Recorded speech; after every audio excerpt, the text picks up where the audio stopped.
Éléments séparés, Technics, la gamme s'agrandit aussi. Nouvelles annonces aujourd'hui pour Munich.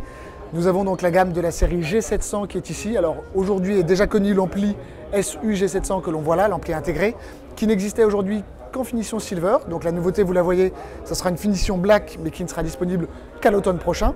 En revanche, tout prochainement, au courant de ce printemps, nous avons l'élément séparé qui est ici, le SL G700, qui arrive. Ça va être une machine qui va sans doute faire date pour Technics.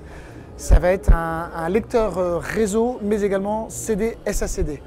Alors on a travaillé très fortement donc, la fabrication du produit, fabrication extrêmement soignée.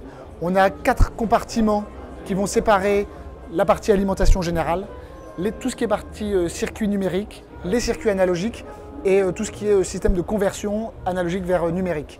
Alors on a la partie analogique qui est sur la droite ici, qui est la plus sensible évidemment à tout ce qui est vibration et bruit parasite, qui est la plus isolée puisqu'on a un double renfort qui va être ici pour vraiment le séparer de tout le reste. Il faut savoir que chacun des compartiments intègre leur propre alimentation, les alimentations qui sont constituées de composants discrets, donc que nous avons soigneusement sélectionnés. L'alimentation générale étant sur l'extrémité gauche, elle-même complètement préservée par un bouclier sur la façade supérieure pour préserver évidemment tous les autres compartiments. Nous avons également sur ce produit des puces pour la partie conversion cette fois-ci qui sont d'un très grand fabricant, sans doute aujourd'hui ce qui se fait de mieux, Asahi Kasei Micro Devices. Donc c'est vraiment des puces extrêmement renommées qui vont nous permettre de minimiser tout ce qui est bruit et parasites une fois encore. L'objectif étant d'avoir le minimum de transfert d'éléments entre chacun des compartiments. Travailler également la partie CD, puisque l'on a un tiroir qui a été fait spécifiquement sur cahier des charges Technics, avec une structure en triple châssis, moulée dans un aluminium. La partie également étage casque est très importante. On a notamment donc, sur la sortie casque une possibilité de pouvoir la chanter totalement lorsqu'on utilise uniquement la sortie analogique.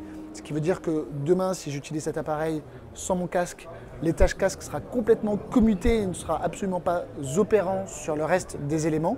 Et à l'inverse, dès que j'y branche un casque, celui-ci va devenir complètement actif.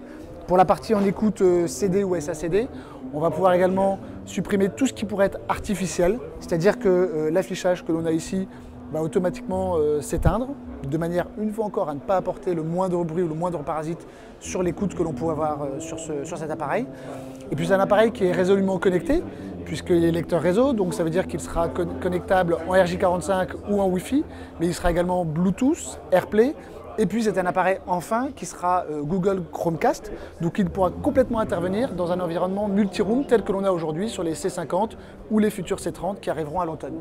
Donc disponibilité en silver toute proche, courant mai, et puis ensuite en finition noire sur la rentrée de septembre, et c'est un produit qui sera donc commercialisé à 2 500 €.